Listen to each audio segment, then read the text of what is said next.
আমি এখন আছি বাংলাদেশ ঢাকার টিএসসিতে রমনা কালীবাড়ির বাৎসরিক কীর্তন হচ্ছে। এখন আপনাদের আমার সাথে আছেন ভক্ত সংঘ বাংলাদেশ কেন্দ্রীয় কমিটির সভাপতি বাবু শান্তিরঞ্জন মণ্ডল। অনেকেই আরও আছে, তারা কথা বলবে, তো আপনারা তাদের কথা শুনুন। হরে কৃষ্ণ। আমরা ভক্ত সংঘ বাংলাদেশ কেন্দ্রীয় কমিটির পক্ষ থেকে আমরা আছি ঢাকার ঐতিহ্যবাহী রমনা কালী মন্দিরে। এখানে 40 প্রহর তারকবর্ম মহানাম সংকীর্তন আজকে তৃতীয় দিন। তাই ভক্তের চরণধুলি নেওয়ার জন্য আমরা আজও এসেছি রমনা কালী মন্দিরে। সত্যিকার অর্থেই বাংলাদেশের শ্রেষ্ঠতম দল নিয়ে এখানে 40 পর্বে তারকবর্ম মহানাম সংকীর্তন অনুষ্ঠিত হচ্ছে।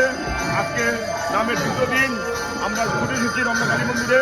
আমাদের মাঝে উপস্থিত আছেন ভক্ত সংঘ বাংলাদেশ কেন্দ্রীয় কমিটির সম্মানিত সহ সাধারণ সম্পাদক বাবু কিরণ রায়, আছেন সহ সাধারণ সম্পাদক আমাদের রিপন পাল, আছেন আমাদের সহ সাধারণ সম্পাদক আমাদের পলাশ দা।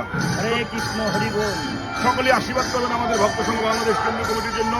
আমরা যেন এভাবেই যতদিন পর্যন্ত আমাদের দেহে প্রাণ থাকে ততদিন পর্যন্ত যেন আমরা ভক্তের চরণধুলি নিতে পারি, কৃষ্ণ বলে কাটতে পারি এবং আমরা ভক্তের চরণে থাকতে পারি। জয় নিতাই, জয় গৌর। কিছু কথা বলবেন আমাদের ভক্ত সংঘ বাংলাদেশ কেন্দ্রীয় কমিটির সম্মানিত সাধারণ সম্পাদক বাবু পলাশ দা। হরে কৃষ্ণ, হরি বল।